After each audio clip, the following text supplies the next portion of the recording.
ଶୁଣ ତ, କେବେ ନ ପକୁହ ତ। ସକାଳୁ ବୋଉଙ୍କର ସେ ସୂତା ଶାଢ଼ୀଟା ପିନ୍ଧି ମୁଁ ତମ ପାଇଁ ଗରମା ଗରମ ଚା କରିବାକୁ ତମ ରୋଷେଇ ଘରକୁ ଯାଆନ୍ତି, ଯେଉଁଟା ଦେଖିବାକୁ ମୋ ଶାଶୁ ଅପେକ୍ଷା କରିଛନ୍ତି। ଚା ପତି ମୁଁ ଆଣନ୍ତି, ପ୍ରେମ କ୍ଷୀରକୁ ମିଶାନ୍ତି, ହଇକିଉ ସରିଲା ହଁ ଯାଉଛି କୁହନ୍ତି, ଗୁଜୁରାତିକୁ ପକେଇ ଚା ଛଣାରେ ଛାଣନ୍ତି। ଲାଜେଇ ଲାଜେଇ ତମ ପାଖକୁ ଯାଆନ୍ତି, ଚା କପ୍ଟା ତମ ହାତକୁ ଦିଅନ୍ତି। ଆଉ ଠିକ୍ ସେତିକି ବେଳେ ଅନ୍ଧାର ମେଘଟା ଘୋଟେଇ ଆସନ୍ତା, ତନୁକୁ ଭିଜେଇ ପ୍ରେମ ଅଳସ ଭାଙ୍ଗନ୍ତା। ବର୍ଷାରେ ଭିଜନ୍ତି ପାଦ ମୋ ଖସନ୍ତା, ଚା କପ୍ ଥୋଇ ତୁମେ ଦୌଡ଼ି ଆସନ୍ତ। ବାହୁରେ ଟେକନ୍ତ, କଳା କେଶକୁ ପୋଛନ୍ତ, ବିରକ୍ତି ଭାବରେ ମୋତେ କଣେଇ ଅନାନ୍ତ।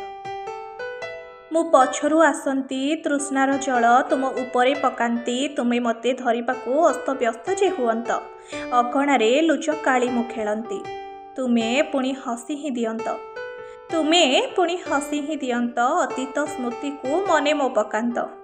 ବରଷା ଟୋପାରେ ମୋତେ ମୟୂରୀ କୁହନ୍ତ, ସାତ ସୁରର ସଙ୍ଗୀତେ ମୋ ସାଥେ ନାଚନ୍ତ। ଏ ମା କି ହେଲା ଗୋ ସତ୍ୟାନାଶ। ହେଲେ ମୋ ବାହୁରେ ତୁମର ପୃଥଳକାୟ ଶରୀରକୁ ଧରିବା କ'ଣ ସମ୍ଭବ? ଥେତ୍, ମୁଁ ବି ନା ଅବାସ୍ତବ ସ୍ୱପ୍ନ ହିଁ ଦେଖିଚାଲେ।